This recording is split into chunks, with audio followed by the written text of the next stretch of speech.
Hi friends, welcome to mat with love. இன்றைக்கி சூப்பரான mutton biryani recipe ஒன்று தாங்க நான் பண்ணியிருக்கேன்.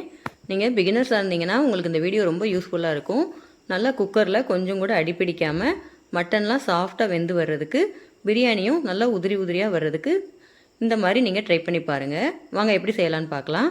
நான் 1 கப் அளவுக்கு சீரக சம்பா அரிசி எடுத்திருக்கேன். இதை நம்ம ரெண்டு தடவை கழுவிட்டு அந்த 3வது தண்ணியோடு சேர்த்து ஊற வச்சுக்கணுங்க. பிரியாணி அரிசி ரொம்ப கழுவுனா நம்மளுக்கு வாசம் போயிடும். அதனால் ஒரு 2 தடவை மட்டும் கழுவிட்டு 3வது தண்ணியோட ஊற வச்சுக்கோங்க. அரை மணி நேரம் ஊறட்டும். இப்போ இதுக்கு தேவையான பொருள்லாம் எடுத்து வச்சாச்சு. 2 பிரியாணி இலை, 3 ஏலக்காய், 5 கிராம்பு, கருப்பு ஏலக்காய், கல்பாசி 1, பட்டை, மராட்டி மூக்கு, அன்னாச்சி பூ, அப்புறம் 3 பல்லாரி வெங்காயம் எடுத்துருக்கீங்க, 1 தக்காளி, 2 பச்சை மிளகாய். மட்டன் 400 கிராம் இருக்கும். இப்போ நம்ம செய்ய ஆரம்பிச்சிடலாம். அதுக்கு குக்கரில் ஃபஸ்ட்டு எண்ணெய் ஊற்றிக்கலாங்க. நான் நல்லெண்ணெயும் கடலெண்ணெயும் கொஞ்சம் கொஞ்சம் கலந்து ஊற்றிருக்கேன். 1 ஸ்பூன் போல் நெய் சேர்த்துக்கலாம். ரொம்ப எண்ணெய் சேர்க்க வேண்டாங்க, நம்ம மட்டன் பிரியாணிங்கிறதுனால ஓவர் கொலஸ்ட்ரால் ஆயிரும். இப்போ நம்ம எண்ணெய் காஞ்ச உடனே இந்த பிரியாணியோட ஸ்பைசஸ் எல்லாம் போட்டு வதக்கிக்கலாம். 1 நிமிஷம் நல்லா அது ஃப்ரை ஆகட்டும். அப்போ தான் பிரியாணியோட ஃப்ளேவர் நல்லாயிருக்கும். இப்போ நம்ம கட் பண்ணி வச்சுருந்த வெங்காயம் சேர்த்துக்கலாங்க. நான் 3 மீடியம் சைஸ் பல்லாரி வெங்காயத்தை இந்த மாதிரி ஸ்லைஸாக வெட்டி வச்சுருக்கேன். வெங்காயம் நம்மளுக்கு நல்லா வதங்கணும். கொஞ்சமாக நான் உப்பு சேர்த்துக்கிறேன், வெங்காயம் சீக்கிரமாக வதங்குறதுக்காக. வெங்காயம் நல்ல ஒரு கோல்டன் ப்ரௌன் கலர் ஆகிற அளவுக்கு வதக்கி விட்ருங்க. பாருங்கள், இந்த ஸ்டேஜ் அளவுக்கு வதக்கணும். வெங்காயம் தக்காளி வதங்குறதுல தாங்க பிரியாணியோட டேஸ்ட்டே இருக்குது. இப்போ நம்ம இஞ்சி பூண்டு பேஸ்ட் சேர்த்துக்கலாம். ஒரு 1.5 ஸ்பூன் அளவுக்கு சேர்த்துக்கிறேன். அதையும் நம்ம எண்ணெயில் வதக்கி விட்டுக்கலாம்.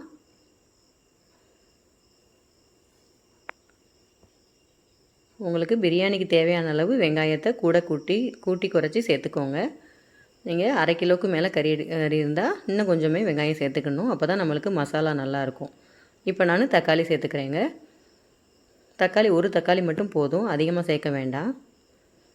இப்போ இதுவும் நம்மளுக்கு நல்லா வதங்கணும். வெங்காயம் தக்காளி குலைவாக வதங்குற அளவுக்கு நல்லா வதக்கி விட்டுருங்க. இப்போ நான் புதினாவும் மல்லிச்செடியும் 1 கைப்பிடி அளவு சேர்த்துக்கிறேன். அதையும் வதக்கி விட்டுக்கலாம். நீங்கள் புதினா மல்லி செடி அரைச்சி சேர்க்கனாலும் சேர்த்துக்கலாங்க.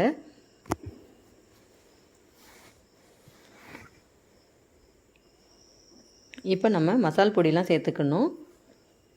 பாருங்கள், இந்த அளவுக்கு வெங்காயம் தக்காளி நல்லா குலைவாக வதங்கி எண்ணெய் பிரிஞ்சு வதங்கிக்கிட்டு இருக்கு. இப்போ நான் 1 ஸ்பூன் அளவுக்கு மிளகாத்தூள் சேர்த்துக்கிறேன். 1 ஸ்பூன் மல்லித்தூள், 1 ஸ்பூன் அளவுக்கு பிரியாணி மசாலா சேர்த்துருக்கேன். பிரியாணி மசாலா நான் இது கடையில் வாங்கினது தாங்க. 1 ஸ்பூன் அளவுக்கு மட்டும் சேர்த்துக்கிறேன். இந்த ஃப்ளேவர் நல்லா இருக்குது, நீங்களும் வேணும்னா ட்ரை பண்ணி பாருங்கள். ஆச்சியில் தலப்பாக்கட்டி பிரியாணி ஸ்டைலுன்னு போட்டு அந்த மசாலா பாக்கெட் ரொம்ப நல்லாயிருக்கு.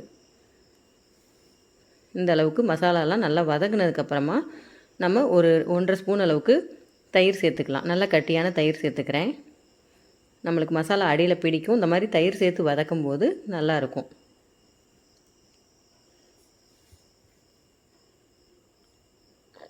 நல்லா இந்த அளவுக்கு வதங்கினோடனே நம்ம மட்டன் சேர்த்துக்கலாங்க. மட்டன் நல்லா பிரியாணிக்குங்கும்போது நம்ம கொஞ்சம் இந்த மாதிரி பெரிய துண்டாகவே வாங்கிக்கலாம். நல்லாயிருக்கும் அந்த மாதிரி சேர்க்கும்போது. பிரியாணிக்குன்னு சொன்னோன்னா நம்மளுக்கு கடையில் இந்த மாதிரி கட் பண்ணியே கொடுத்துருவாங்க. இதையும் நம்ம எண்ணெயோடு வதக்கி விட்டுக்கணும். நல்லா இந்த மசாலாலாம் கறியில் படுற அளவுக்கு நல்லா ஒரு 2 நிமிஷம் 3 நிமிஷம் சிம்லேயே வச்சு வதக்கி விட்டுக்கோங்க. கறி போட்டோன்னே நம்ம தண்ணி சேர்த்து வேக வச்சிடக்கூடாதுங்க.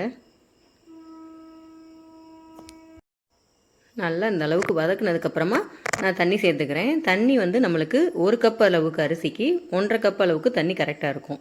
நான் இப்போ ஒரு 1/2 கப் அளவுக்கு தண்ணி ஃபஸ்ட்டு சேர்த்து மட்டனை மட்டும் வேக வச்சு எடுத்துக்க போகிறேன்.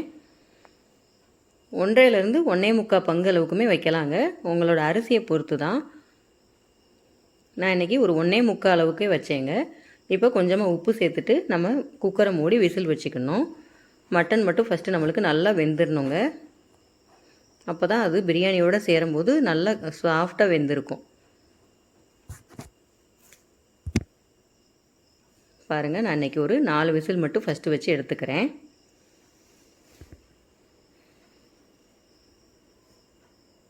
இப்போ நம்ம ஓப்பன் பண்ணி பார்க்கலாம். விசில் போன உடனே பாருங்கள், நல்லா மட்டன்லேருந்து பாருங்கள் அந்த எலும்புக்குள்ளே இருந்துலாம் கறி வெளியே வர்ற அளவுக்கு வெந்திருக்கு. அவ்வளோ சாஃப்டாக சூப்பராக இருக்குங்க. இந்த மாதிரி நீங்களும் ட்ரை பண்ணி பாருங்கள். இப்போ நம்ம திரும்ப அடுப்பை பற்ற வச்சுக்கலாம். நல்லா கொதிக்கணும். மறுபடியும் கொதிக்கும்போது நம்ம தண்ணி ஊற்றிக்கணும். இன்னொரு பங்கு தண்ணியை ஊற்றிக்கிறேன். நான் அரிசி ஊற வச்ச தண்ணி சேர்த்துருக்கேங்க. எக்ஸ்ட்ரா ஒரு பங்கு சேர்த்தாச்சு. இப்போ நம்ம உப்பு செக் பண்ணி பார்த்துட்டு வேணும்னா கரெக்டாக இருக்கான்னு பார்த்துக்கோங்க. கொஞ்சம் கூட இருக்கிற மாதிரி இருக்கணும் நம்மளுக்கு. இந்த ஸ்டேஜில் நம்ம செக் பண்ணும்போது உப்பு நம்மளுக்கு கூட இருக்கணும். அப்போ தான் நம்மளுக்கு பிரியாணிக்கு கரெக்டாக இருக்கும். நான் இப்போ இன்னும் கொஞ்சம் உப்பு சேர்த்துக்கிறேன். நல்லா தண்ணி கொதிச்சிட்டு இருக்கும்போது அரிசி போட்டுக்கலாம். இப்போ லைட்டாக கரண்டி வச்சு ரொம்ப கிண்டாமல் லைட்டாக எல்லா பக்கமும் அரிசி படுற மாதிரி மட்டும் அதை நல்லா கிளறி விட்டுருங்க. அரிசி நல்லா ஊறி இருக்கிறதுனால உடஞ்சிரும். அதனால் ரொம்ப கிண்ட வேண்டாம். இப்போ லாஸ்ட்டாக கொஞ்சம் மீதி இருக்கிற புதினா மல்லி செடியெல்லாம் போட்டுட்டு 1 ஸ்பூன் அளவுக்கு எலுமிச்சை சாறு சேர்த்துருக்கேங்க. ஒரு அரை லெமன் அதை நான் ஒரு ஸ்பூனில் எடுத்திருக்கேன். எலுமிச்சை சாறு சேர்க்கும் போது நம்மளுக்கு பிரியாணி நல்லா ஒட்டாமல் உதிரி உதிரியாக வர்றதுக்கு நல்லாயிருக்கும். இதையும் நல்லா மிக்ஸ் பண்ணி விட்டுட்டு நம்ம இப்போ குக்கரை க்ளோஸ் பண்ணிவிட்டு சிம்மிலே வச்சு நான் இன்றைக்கி 2 விசில் மட்டும் விட்டுருக்கேங்க. கரெக்டாக இருக்கும். இல்லைன்னா ஹை ஃப்ளேமில் வச்சு ஒரு விசில், அப்புறம் சிம்மில் வச்சுட்டு இன்னொரு விசில் விட்டுருங்க.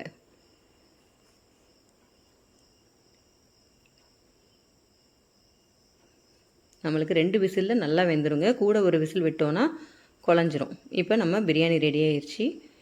பாருங்கள் எவ்வளோ சூப்பராக நல்லா உதிரி உதிரியாக நல்லா இருக்குங்க. கொஞ்சம் கூட எனக்கு அடியில் ஒட்டவே இல்லை. குக்கரில் கறியும் அவ்வளோ சாஃப்டாக வெந்திருந்தது. டேஸ்ட்டு சூப்பராக இருந்ததுங்க. நீங்களும் இதே மாதிரி அளவுகளோட ஒரு தடவை ட்ரை பண்ணி பார்த்துட்டு எனக்கு எப்படி வந்ததுன்னு கமெண்ட் பண்ணுங்கள். பாருங்கள் அவ்வளோ சாஃப்டாக இருந்தது. நல்லா ஒரு ஹோட்டலில் சாப்பிட்ற மாதிரி இருக்குங்க. நீங்களும் அந்த பிரியாணி மசாலா ஒரு தடவை வாங்கி ட்ரை பண்ணி பாருங்கள். அவ்வளோதாங்க, சூப்பரான மட்டன் பிரியாணி கம கமன் ரெடி ஆயிடுச்சு. நீங்களும் இப்போ பிகினர்ஸாக இருக்கீங்க, பிரியாணி செய்கிறதுக்கு உங்களுக்கு கஷ்டமாக இருந்தால் இதே மாதிரியே செஞ்சு பாருங்கள். கண்டிப்பாக உங்களுக்கும் நல்லா வரும். இந்த வீடியோ உங்களுக்கு பிடிச்சிருந்துச்சுன்னா ஒரு லைக் கொடுத்துருங்க ஃப்ரெண்ட்ஸ். அப்படியே நம்ம சேனலை சப்ஸ்கிரைப் பண்ணாமல் பார்த்தீங்கன்னா சப்ஸ்கிரைப் பண்ணிக்கோங்க. தேங்க்யூ.